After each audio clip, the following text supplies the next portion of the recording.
بسم الله الرحمن الرحیم الحمد للہ والصلاة والسلام علی رسول اللہ وعلی آلہ واصحابہ اجمعین اما بعد۔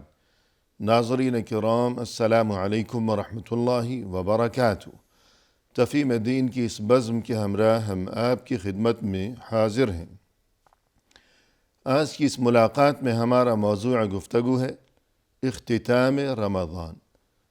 در حقیقت رحمتوں اور برکتوں سے بھرپور یہ ماہ رمضان، اس مہینے کا ہر ایک دن، ہر ایک رات اور ایک لمحہ اپنی جگہ یقیناً انتہائی اہم ہے اور بہت ہی مبارک ترین ہے، لیکن بالخصوص کسی بھی معاملے میں جو اختتامی مرحلہ ہوا کرتا ہے اور جو الوداعی لمحات ہوا کرتے ہیں، یقیناً ان کی بہت بڑی اہمیت ہوا کرتی ہے۔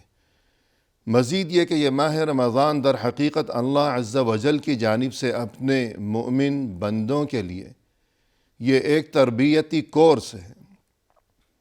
ہر کورس کے اختتام پر انسان کو یہ فکر دامنگیر ہوا کرتی ہے کہ نہ جانے میں کامیابی کے ساتھ اس کورس کی تکمیل کر رہا ہوں یا خدا نخواستہ میں محروم رہ گیا، ناکام رہ گیا۔ لہذا اختتام رمضان کے موقع پر ہمیں بھی اس بارے میں سوچنا ہوگا کہ رمضان ہمیں جو کچھ سکھانا چاہتا ہے ہم وہ سیکھ چکے یا خدا نخواستہ محروم رہ گئے۔ ہمارے ساتھ تشریف فرما ہے محترم مہمان جناب ڈاکٹر شیخ عبدالحمید ظفر الحسن صاحب۔ تو آئیے ناظرین، اس سلسلے میں انہی کی زبانی مفصل رہنمائی حاصل کی جائے۔ السلام علیکم شیخ۔ وعلیکم السلام ورحمۃ اللہ وبرکاتہ۔ ہماری بزم میں آپ کی تشریف آوری یقیناً ہمارے لیے انتہائی باعث مسرت ہے۔ ہم تہہ دل سے آپ کا شکریہ ادا کرتے ہیں۔ جزاکم اللہ خیرا۔ وإیاکم وبارک اللہ فیکم۔ آمین یا ربی۔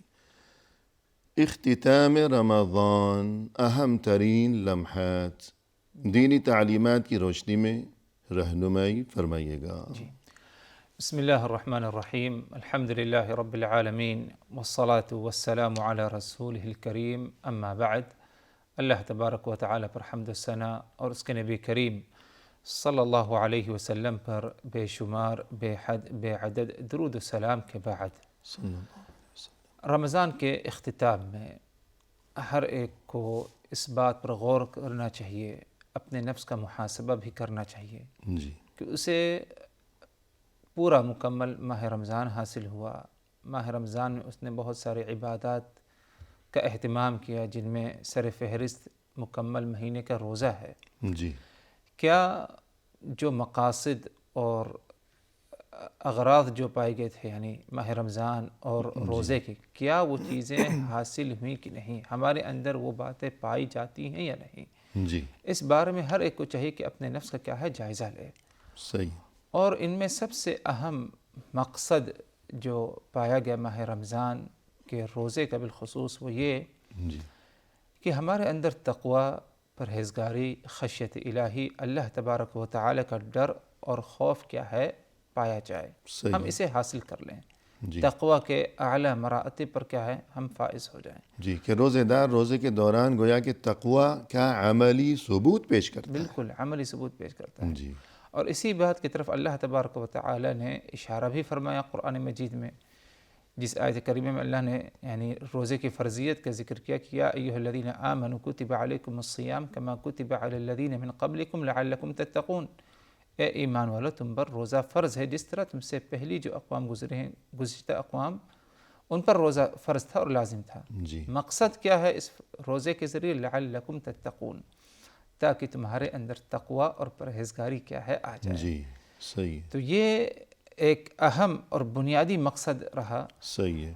چنانچہ روزے دار صبح سے شام تک روزے کے دوران کھانا پینا چھوڑ کر بیٹھا رہتا ہے، اس لیے کہ اللہ مجھے دیکھ رہا ہے۔ اسی چیز کا نام تقوی ہے۔ تو وہ اللہ جو رمضان میں ہمیں دیکھ رہا ہے، وہی اللہ ہمیں شوال میں بھی دیکھ رہا ہے، وہی اللہ ہمیں سال بھر دیکھ رہا ہے، وہی اللہ ہمیں زندگی بھر دیکھ رہا ہے۔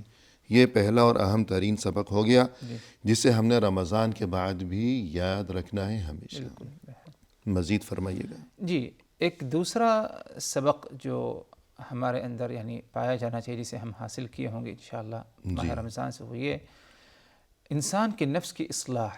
کیونکہ انسان کا جو بدن ہے وہ اگر دیکھا جائے تو ایک تو جسم ہے انسان کا، جی، اور دوسرا ہے روح، جان. صحیح. اور دونوں کو غذا کی ضرورت ہے. جی، تو جسم کی غذا کا اہتمام انسان کرتا ہے، کھاتا پیتا ہے، اور انسان کے جو نفس کا معاملہ ہے، اس کی جان کا معاملہ ہے، اسے بھی غذا کی ضرورت ہے. جو روح کا معاملہ ہے. جی، روح کا جو ہے اسے بھی کیا ہے، ایک قسم کی غذا کی ضرورت ہے. صحیح ہے. اور یعنی اگر یہ فرق ہمارے نفس میں، ہمارے روح میں، جان میں پایا گیا کہ تبدیلی آئی اس میں، اور خشیت الہی، خوف الہی کے درجات میں ہم جو ہے اور بلند ہوئے، صحیح. تو یقیناً کیا ہے، یعنی جس طرح یعنی جسم کو تغذیت حاصل ہوتی ہے، غذا حاصل ہوتی ہے، اسی طرح ہم نے اپنے روح کو بھی کیا ہے غذا سے کیا ہے نصیب کیا. صحیح ہے. اور دنیا میں جتنی بھی مخلوقات ہیں تو صورتحال یہ ہے کہ کوئی زمینی مخلوقات ہیں، ان کی زمینی ضروریات ہیں، زمینی خصوصیات ہیں. کوئی آسمانی مخلوقات ہیں، ان کی آسمانی خصوصیات ہیں. لیکن انسان یہ واحد مخلوق ہے کہ جو زمینی بھی ہے، آسمانی بھی ہے. اللہ نے اسے مٹی سے پیدا کیا، لیکن اللہ نے اس کے پتلے میں روح خود پھونکی. تو یہ زمینی بھی ہے، بیک وقت آسمانی بھی ہے.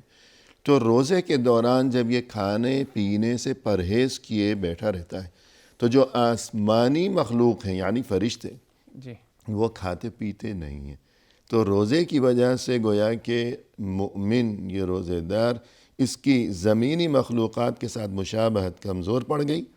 آسمانی مخلوقات یعنی فرشتوں کے ساتھ اس کی مشابہت، تقویت پکڑ گئی. تو ہمیں اپنا جائزہ لینا چاہیے کہ کیا ہم میں فرشتوں کی خصوصیات، یعنی ہمیشہ اللہ کا عبادت گزار بنے رہنا، برائیوں سے بچنا، یہ چیز ہمیں نصیب ہوئی ہے یا نہیں ہوئی ہے. مزید فرمائیے گا. جی، ایک تیسرا سبق جو حاصل ہونا چاہیے ہمیں اور پایا جانا چاہیے ہمارے اندر رمضان کے اختتام میں، وہ یہ کہ ہمارا کردار اور اخلاق مہذب اور اس کی اصلاح ہو جائے. کیونکہ اگر رمضان گزر چکا اور ہمارے اخلاق میں، کردار میں کوئی فرق نہیں آیا، تو یہ ایک بہت ہی بڑا کیا ہے خسارہ اور نقصان ہے ہمارے لیے. کیونکہ روزہ صرف یہ نہیں کہ انسان کھانے پینے سے اپنے آپ کو روک لے. جس طرح کھانے پینے سے اپنے آپ کو روکتا ہے، اسی طرح بد اخلاقیوں سے اور دیگر جو ہے تمام برائیوں سے اپنے آپ کو کیا ہے روکے. جی، ہر قسم کی برائی، بد اخلاقی، بد زبانی، بد نظری، جی، ان تمام چیزوں سے ہے اگر اس نے اپنے آپ کو محفوظ رکھا رمضان کے اختتام تک، تو یقیناً کیا ہے اسے ایک قسم کی کیا ہے بہترین کامیابی حاصل ہوئی. جی، اسی لیے اللہ کے رسول صلی اللہ علیہ وسلم نے فرمایا کہ من لم يدع قول الزور والعمل به، جس شخص نے روزے کی حالت میں جھوٹ بات بولنا، غلط بات بولنا اور اس پر عمل کرنا اس نے ترک نہیں کیا، تو اللہ تبارک و تعالی کو ایسے انسان کہ روزے کی کوئی ضرورت نہیں کہ وہ اپنا جو ہے کھانا پینا روک کر کے رکھے. جی، کہ بھوکا پیاسا بیٹھا ہوا ہے، کوئی ضرورت نہیں. تو ایسے روزے سے صرف یعنی بھوکے اور پیاسا رہ جائے گا. ورنہ جو اصل مقصد ہے کہ انسان کو اجر ثواب حاصل ہو، اس کے درجات بلند ہوں، تو اس قسم کے روزے سے اسے حاصل نہیں ہوں گے. اس کے لیے ضروری یہ ہے کہ جس طرح کھانے پینے سے اپنے آپ کو روکا، اسی طرح ہر قسم کی بد اخلاقی سے بھی اپنے آپ کو کیا ہے، اور ہر قسم کی برائیوں سے بھی اپنے آپ کو کیا ہر روکے. جی، سبحان اللہ.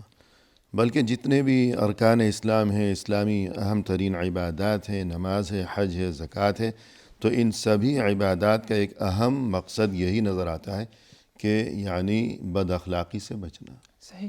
نماز کے بارے میں مثلاً نماز کے بارے میں اللہ نے فرمایا کہ ان الصلاۃ تنہی عن الفحشاء والمنکر. جی، سبحان اللہ. یقیناً نماز فحشاء یعنی فحش باتیں، غلط باتیں، بے حیائی اور منکر باتوں سے کیا ہے روکتی ہے. جی، تو یہ نماز کا اہم ترین مقصد ہے. اہم مقصد ہے. صحیح. حج کے بارے میں اللہ کے رسول اللہ تبارک و تعالی نے فرمایا کہ فمن فرض فیہن الحج فلا رفث ولا فسوق ولا جدال فی الحج. جی، جس نے حج کا ارادہ کیا تو اس کو چاہیے کہ دوران حج غلط باتیں، فسق و فجور، جھگڑا لڑائی کیا ہے نہ کرے. صحیح ہے. صدقے کے بارے میں اللہ تبارک و تعالیٰ فرماتے ہیں خذ من اموالہم صدقۃ تطہرہم وتزکیہم بہا وصلی علیہم، جی اے نبی آپ ان سے زکوٰۃ لیجئے، صدقہ لیجئے، وصول کریے ان سے، تاکہ اس صدقے کی ادائیگی کے ذریعے انہیں کیا ہے پاکیزگی حاصل ہو، جی آپ انہیں پاک صاف کر پاک صاف کر دیں، جی وتزکیہم یعنی تزکیت حاصل ہو، وصلی علیہم آپ ان کے حق میں کیا ہے دعائے خیر جی کریں۔ یعنی جو زکوٰۃ یا صدقہ ادا کر رہا ہے تو اس میں بھی اس کے دل کے لیے اور اس کے اخلاق کے لیے پاکیزگی صحیح، یہ بھی ایک اہم ترین اہم مقصد ہے۔ مقصد ہے۔ تو اسی طرح روزہ جو ہے یہ بھی ارکان اسلام میں سے، تو اس کے اہم ترین مقاصد میں سے ایک بڑا مقصد یہ ہے کہ انسان اپنے اخلاق کو درست کرے، ورنہ صرف بھوکا پیاسا رہنا صحیح اس چیز کا نام روزہ نہیں ہے۔ صحیح۔ مزید کیا سبق ملتا ہے ہمیں ایک روزے سبق سے؟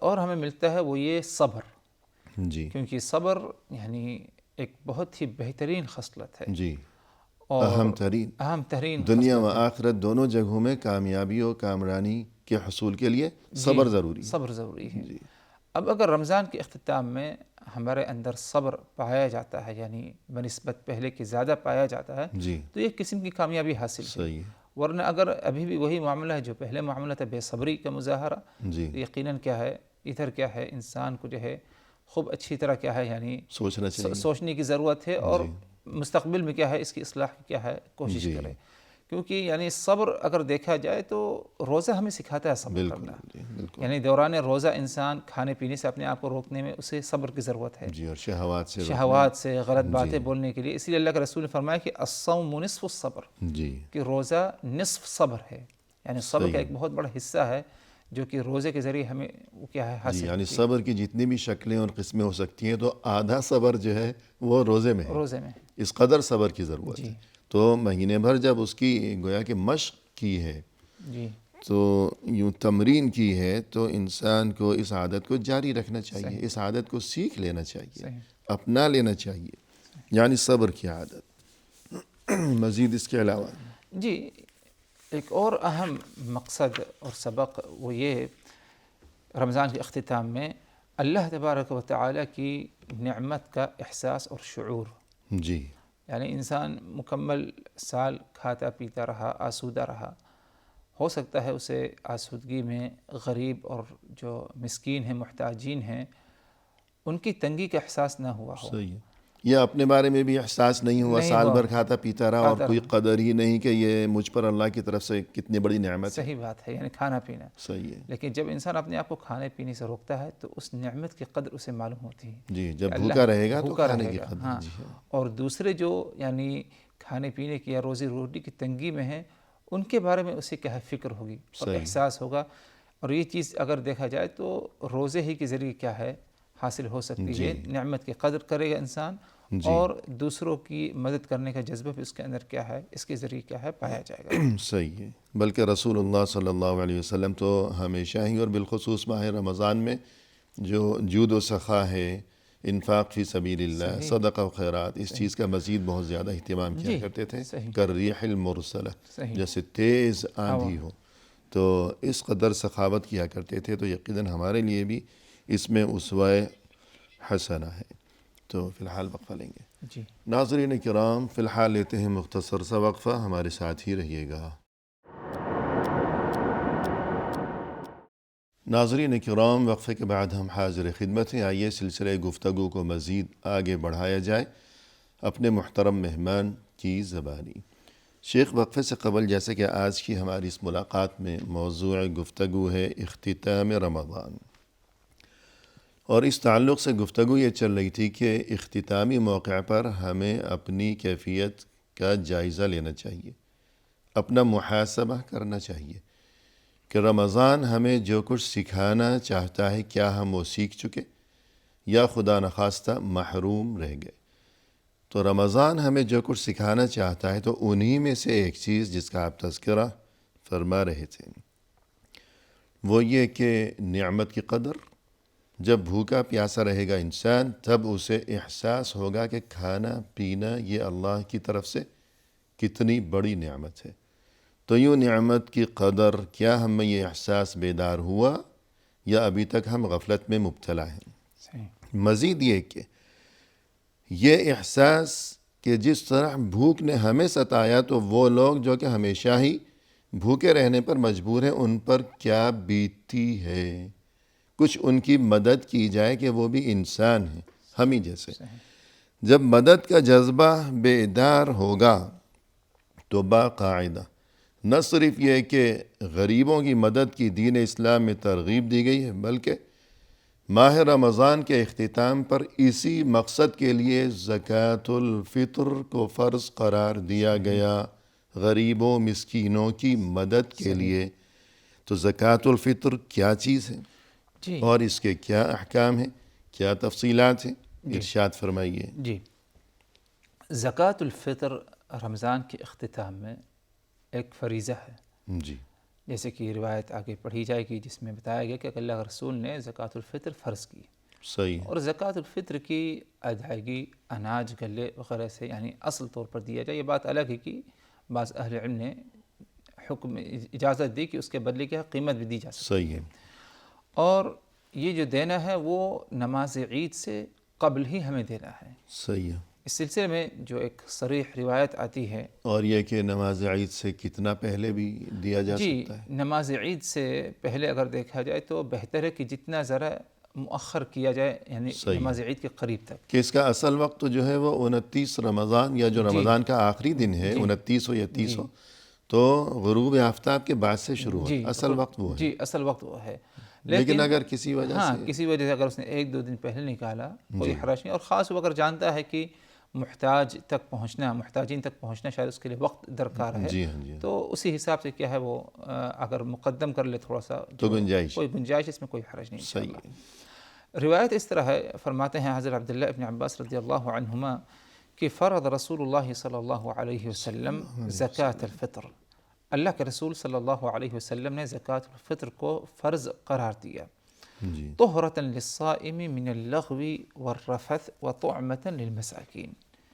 اس جملے میں عبداللہ ابن عباس نے زکوٰۃ الفطر کی فرضیت کا جو مقصد ہے، غرض ہے، وہ جو ہے ذکر فرمایا، کہا طہرۃ للصائم، نمبر ایک اس کے ذریعے یعنی زکوٰۃ الفطر کی ادائیگی میں طہرۃ للصائم روزے دار کے لیے پاکیزگی ہے۔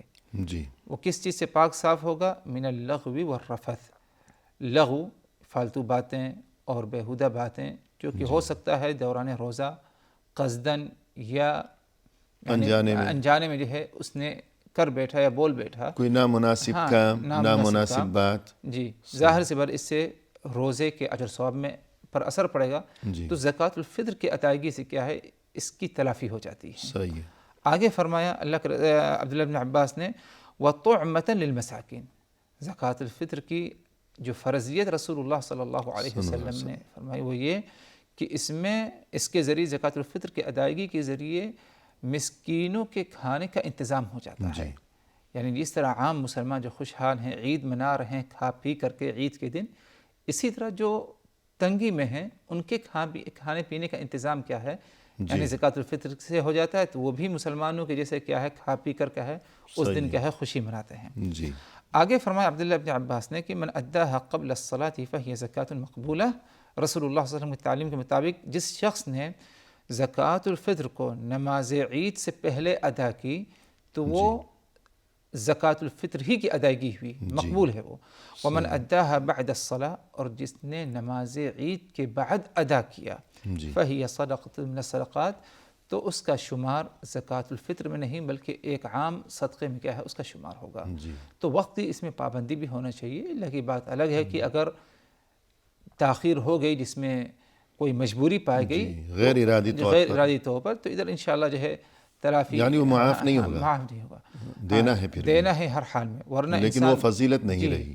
لیکن اگر انسان قصداً عمداً مؤخر کرے تو ظاہر سی بات ہے کیا ہے ادھر انسان گنہگار بھی اس پہ فریضے کی ادائیگی میں ہو سکتا ہے۔ تو یہ دو حکمتیں بیان کی گئیں زکوٰۃ الفطر کی فرضیت کی۔ پہلی تو یہ کہ روزہ دار سے اگر کوئی کمی بیشی رہ گئی ہو، اونچ نیچ ہو گئی ہو، کہ آخر انسان ہے، کمزور ہے، تو اس کی تلافی ہو جائے۔ اور دوسرا یہ ہے کہ جو نادار اور فقراء مساکین قسم کے لوگ ہیں تو وہ بھی عید کی خوشیوں میں شریک ہو سکیں، کھانے پینے کا ان کے لیے انتظام ہو سکے۔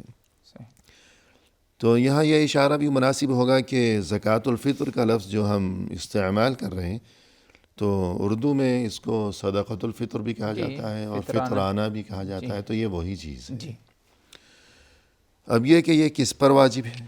دیکھیے یہ ہر مسلمان پر، چاہے وہ چھوٹا ہو بڑا ہو، مرد ہو یا عورت ہو، جی یعنی یہاں تک کہ وہ بچہ یعنی کم عمر کا جس نے روزہ نہیں رکھا، صحیح ہے، اس کا جو ولی امر، اس کا جو ذمہ دار ہے، جی اس کے پر یہ ذمہ داری ہے کہ ان کے طرف سے بھی کیا ہے وہ فطرانہ کیا ہے ادا کرے۔ جی جو سرپرست ہے گھر کا، جی سرپرست ہے۔ جی تو یہ زکوٰۃ الفطر کی ادائیگی ہر مسلمان کی طرف سے، چھوٹا ہو یا بڑا ہو، مرد ہو یا عورت ہو، اس کی طرف سے کیا ہے ادا کی جائے۔ جی یعنی ایک گھر میں بہت سے افراد ہیں، خاتون خانہ ہے، بچے ہیں، تو جو گھر کا سرپرست ہے یا سربراہ ہے جی تو وہ اپنی طرف سے بھی اور ان سبھی کی طرف سے بھی ادا کرے۔ زکوٰۃ الفطر اس کے ذمے ہوگی، اس کی ادائیگی وہ ادا کرے گا۔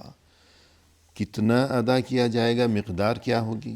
جی اس میں جو یعنی اناج غلے کی جو بات آئی، جیسے کہ مختلف روایات میں اس میں لفظ آیا ہے کہ صاع، ایک صاع ادا کرے، اور یہ وہ ایک وزن اور پیمانہ رہا اس وقت، جو کہ آج اس کے بدلے میں اگر اس کا حساب کیا جائے تو تقریباً جو ہے 2.5 کلو کے قریب بنتا ہے۔ صحیح، تو 2.5 کلو جو اساسی غذا ہو اس علاقے کے، چاول ہے، گندم وغیرہ ہے، جو عام خوراک جو لوگ وہاں کھاتے ہیں، جی صحیح، تو اس میں سے کیا ہے 2.5 کلو وہ ایک کی طرف سے کیا ہے ادا کیا جائے، ایک مسکین کو دیا جائے، اور اس کے بدلے اگر قیمت ادا کرتا ہے جی تو اس کی بھی گنجائش، جی اس کی بھی گنجائش۔ اور ورنہ اصل یہ ہے کہ جو اناج ہے، غلہ ہے، جو کچھ بھی اس علاقے میں جو عام کھائی جانے والی خوراک ہے، سبھی لوگ کھاتے ہیں، تو وہ ادا کی جائے گی 2.5 کلو فی کس کے حساب سے، یہ اصل ہے۔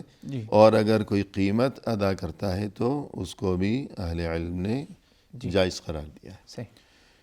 اور یہ کہ وقت کے بارے میں تو آپ گفتگو کر ہی چکے ہیں جی کہ یہ کب ادا کیا جائے گا، جی اور اب یہ کہ کس کو دیا جائے گا صدقۃ الفطر یا زکوٰۃ الفطر؟ جی زکوٰۃ الفطر، صدقۃ الفطر کی ادائیگی یعنی مساکین اور فقراء کو، جی اور خاص طور یعنی عبداللہ بن عباس کی روایت میں طعمۃ للمساکین کا لفظ آیا، تو ظاہر سی بات ہے کہ یعنی جو ضرورت ہے جس کی مسکین کی عید کے دن، اس ضرورت کو جو ہے پوری کرنا ہے، صحیح ہے، اور وہ انہی لوگوں کو کیا ہے ادا کی جائے جو کہ ہمارے سماج میں، ہمارے معاشرے میں ارد گرد پائے جائیں، جی جن کے پاس یعنی کھانے پینے کے سامان نہ ہو، تنگی ہو، کمی ہو، عید کے دن خوشی نہیں منا سکتے جس طرح باقی مسلمان منا رہے ہیں، اس قسم کے طبقہ جو پایا جائے ان کو کیا ہے فطرانہ کیا ہے ادا کر دیا جائے۔ جی بے شک۔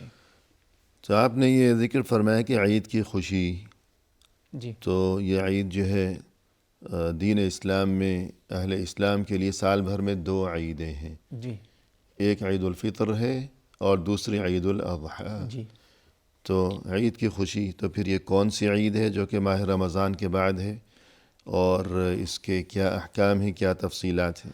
جی یہ عید عید الفطر کے نام سے معروف ہے، جو رمضان کے اختتام پر مسلمانوں کو نصیب ہوتی ہے، جی اور یہ مسلمانوں کے لیے ایک خوشی کا دن ہے، کیونکہ خوشی کے دن 2 مقرر ہیں سال بھر میں، جی ایک عید الفطر ہے اور دوسری عید الاضحیٰ جو کہ حج کے ایام میں آتی ہے۔ صحیح ہے، بہت سے لوگ عید الاضحیٰ کو کہتے ہیں عید الضحیٰ، لکھے پڑھے لوگ بھی، تو عید الضحیٰ نہیں ہے، ضحیٰ کے معنی ہے عربی میں صبح، جی جیسے والضحیٰ واللیل اذا سجا سورت کا نام ہے، صحیح، تو یہ عید الضحیٰ نہیں ہے، عید الاضحیٰ، جی اضحیٰ یا اضحیہ اس کے معنی قربانی کے ہیں، تو وہ عید قربان چونکہ ہوتی ہے تو اس لیے عید الاضحیٰ ہے، عید الضحیٰ نہیں ہے۔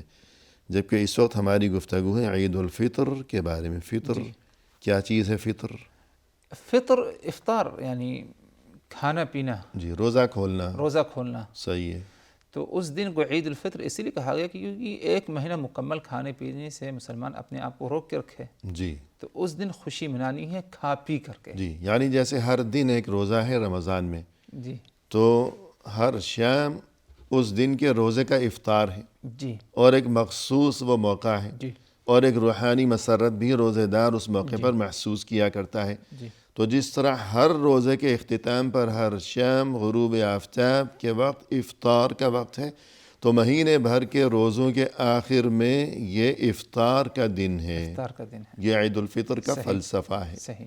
صحیح ہے۔ تو مزید جی، اور یہ عید الفطر یعنی اس کے بارے میں یعنی خود رسول اللہ صلی اللہ علیہ وسلم نے ہمیں بتایا اور فرمایا کہ للصائم فرحتان یفرحہما، روزے دار کے لیے دو خوشی کے دن ہیں جس دن وہ خوشی مناتا ہے. جی. دو وقت ہیں، دو خوشیاں ہیں. نمبر ایک، اذا افطر فرح، جب وہ افطار کرتا ہے یعنی عید کے دن مناتا ہے عید الفطر، تو یہ اس کے لیے خوشی کا دن ہے. صحیح ہے. اور دوسرا اذا لقی ربہ، اور دوسرا دن ہے جب وہ اپنے پروردگار سے اس کی کیا ہے ملاقات ہوگی. جی. جب اللہ تبارک و تعالی اسے اس کے روزے کا اجر و ثواب دے گا تو اس دن بھی اپنے روزے کو لے کر کیا ہے وہ خوشی محسوس کرے گا. صحیح. تو اس روایت میں رسول اللہ صلی اللہ علیہ وسلم نے روزے دار کی دو خوشیوں کا ذکر فرمایا، ایک دنیاوی خوشی اور ایک کیا ہے آخرت میں اسے کیا ہے وہ خوشی نصیب ہوگی. جی. تو جو کوئی بے روزہ ہے وہ ان خوشیوں کا تصور بھی نہیں کر سکتا. عید تو سبھی مناتے ہیں، لیکن جسے اللہ نے توفیق دی ہے مہینے بھر اس نے روزے بھی رکھے ہیں، عبادات کا اہتمام کیا ہے، تو حقیقی مسرت جو اسے نصیب ہوتی ہے تو دوسرا کوئی اس کا تصور بھی نہیں کر سکتا. اور پھر اللہ سے جس دن ملاقات ہوگی وہاں اپنے لیے انسان روزے کے عوض جو عظیم ترین اجر و ثواب دیکھے گا تو اس منظر کو دیکھ کر یہ روزے دار پھر دوبارہ بہت زیادہ گویا کہ مسرور اور فرحہ و شادہ ہو جائے گا. تو دنیا میں بھی خوشی اور آخرت میں بھی خوشی انشاءاللہ. مزید فرمائیے. جی، تو گویا کہ یعنی یہ عید الفطر جو نصیب ہوتی ہے خوشی کا دن، یہ اللہ تبارک و تعالیٰ کی طرف سے ہمیں مہیا کیا گیا ہے. یہ ایک نعمت کا احسان والا دن ہے. اللہ تبارک و تعالیٰ کا ایک احسان، ایک نعمت ہے. تو اسی لیے اس دن کیا ہے مسلمانوں کو چاہیے کہ خوشی منائیں، اللہ تبارک و تعالیٰ کا شکر ادا کریں کہ اللہ نے انہیں کیا ہے مکمل مہینہ یعنی رمضان کا روزہ نصیب فرمایا. اور اسی طرح اسی خوشی کا مظاہرہ کرتے ہوئے دوسروں پر خرچ کرے انسان، اپنے اہل و عیال پر، اپنے رشتہ داروں پر، غریب و مسکین پر. عید والے دن خوشی کے دن کیا ہے خوشی میں دوسروں کو بھی شریک کرے، یعنی دوسروں کی زیارت کرے. عزیز و قریب ہیں اور کیا نام ہیں دوست احباب ہیں، خاص طور پر اگر والدین ہیں علیحدہ دور رہتے ہیں ان کی زیارت کریں، ان کی ملاقات کریں. تو یہ بھی کیا ہے یعنی جسے کہتے ہیں کہ عید کے خوشی کا ایک حصہ ہے. ناظرین کرام فی الحال لیتے ہیں مختصر سا وقفہ، ہمارے ساتھ ہی رہیے گا. ناظرین وقفے کے بعد ہم حاضر خدمت ہیں. آئیے سلسلہ گفتگو کو پائے تکمیل تک پہنچایا جائے اپنے محترم مہمان کی زبانی. شیخ، وقفے سے قبل گفتگو چل رہی تھی کہ جیسا کہ آج کی ہماری اس نشست میں موضوع ہے اختتام رمضان. رمضان کے اختتام پر اللہ عز و جل کی جانب سے اپنے مؤمن بندوں کے لیے ایک بہت بڑی خوشی کا انتظام کیا گیا ہے کہ جس کا نام ہے عید الفطر. عید الفطر کے موقع پر ہمیں جو مخصوص تعلیمات دی گئی ہیں دین اسلام میں، تو ان میں سے ایک اہم ترین تعلیم یہ بھی ہے کہ آپس کے جو تعلقات ہیں انہیں ہمیشہ ہی خوشگوار رکھا جائے، بالخصوص اس خوشی کے موقع پر جو رنجشیں ہیں، ناراضگیاں ہیں، تلخیاں ہیں، ان کا خاتمہ کیا جائے. کیوں؟ دیکھیے یعنی قطع تعلقی یعنی ہے یا رنجش ہے، دوری ہے، اگر یعنی اس پر کوئی ڈٹا رہے، یعنی خاص طور پر وہ شخص جو اللہ اس کے رسول پر ایمان کا دعویٰ کرتا ہے، تو اس کا یہ عمل بہت ہی برا ہوگا. صحیح. کیونکہ اس سے اس کا بہت نقصان ہے. نقصان اس ناحیے سے کہ اس نے جو اعمال کیے ہیں، چاہے وہ مکمل ماہ رمضان میں کے اعمال ہوں یا اور بھی جو انہوں نے نیک اعمال کیے ہیں، ان اعمال کی قبولیت کے لیے ایک اہم شرط یہ ہے کہ انسان کسی سے قطع تعلق نہ رہے، بلکہ اس کی گفتگو بات چیت رہے. کبھی اگر کچھ ناراضگی ہو گئی تو شرعی ناحیے سے 1 2 زیادہ 3 دن تک کی اجازت ہے.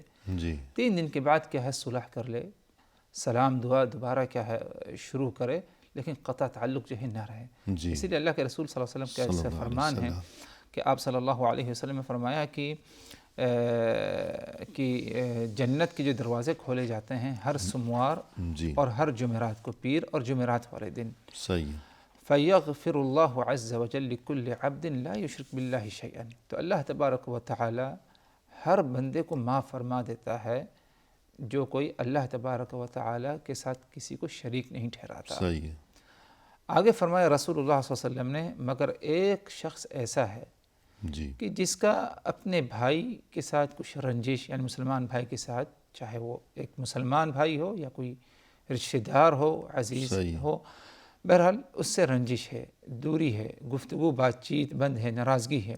جی اللہ تبارک و تعالی ان کی کیا ہے مغفرت نہیں فرماتا، اور فرشتوں کو حکم دیتا ہے کہ ان کو مہلت دی جائے، دیکھا جائے جب تک کہ یہ آپس میں کیا ہے صلح نہ کر لیں. جی جس دن یہ صلح کر لیں گے تو اللہ تبارک و تعالی ان کی بھی کیا ہے مغفرت فرما دے گا. سبحان اللہ. یعنی ان کی عبادات اور جتنے بھی اعمال صالحہ ہیں ان سب کی قبولیت کا معاملہ معلق ہے، لٹکا ہوا ہے. جی تو صحیح، معاملہ نازک ہے. جی بہت نازک ہے. بلکہ یعنی اللہ سے جو ڈرنا اور تقوی پرہیزگاری کا جو حکم دیا کہ اس کا ایک اہم تقاضا بھی یہ ہے صحیح ہے. کہ انسان رنجشوں کو ختم کرے. بلکہ قرآن کریم میں اللہ کی طرف سے جہاں تقوی کا حکم دیا گیا تو اس کے ساتھ ملا کر جی وَأَصْلِحُوا ذَاتَ بَيْنِكُمْ فَاتَّقُوا اللَّهَ وَأَصْلِحُوا ذَاتَ بَيْنِكُمْ. اللہ سے ڈرو اور اپنے آپس کے تعلقات کو ہمیشہ خوشگوار رکھا کرو.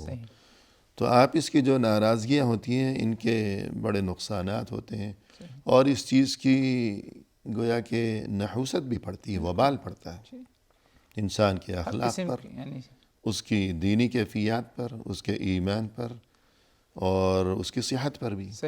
صحت بھی خراب ہوتی ہے. ظاہر سی بات ہے، جو سب سے ناراض رہتا ہے تو اس کی صحت بھی خراب ہوتی ہے. ہمیشہ اس کے ذہن میں وہی ساری باتیں کیا ہیں. جی ہاں، اپنا خون جلاتا ہے، اپنا خون جلاتا ہے اور اپنے ایمان کو بھی خراب کرتا ہے. جی. اسی طرح عید کے موقع پر ایک بات جو کہ خاص طور پر قابل ذکر ہے وہ یہ کہ خوشی تو منائے انسان، لیکن یوں خوشی نہ منائے کہ جس اللہ کی طرف سے یہ خوشی دی گئی ہے جی تو اسی اللہ کو ناراض کر بیٹھے. جی تو یوں خوشی نہ منائے. صحیح. اس بارے میں کیا فرمائیں گے آپ؟ جی شاعر آپ کے کہنے کا مقصد یہ ہوگا کہ یعنی اللہ تبارک و تعالیٰ کی طرف سے ایک خوشی کا دن ملا ہے، جی تو اس دن شرعی حدود میں رہتے ہوئے خوشی منائیں. صحیح ہے. منکرات کا ارتکاب نہ کریں. جی جیسے کہ منکرات کی مثال اگر لی جائے کہ ہو سکتا ہے مکمل ماہ رمضان اس نے 5 وقت نماز کی پابندی کی ہو، جی لیکن عید والے دن ہی سے کیا ہے نماز میں کوتاہی کرنے لگے، نماز ادا نہ کرے، یا دیگر اور اعمالوں کا اہتمام نہ کرے جن اعمالوں جیسے قرآن کی تلاوت وغیرہ ہے. جی تو یہ جو ہے یعنی غلط بات ہوگی. پابندی ہونی چاہیے، مداومت ہونی چاہیے.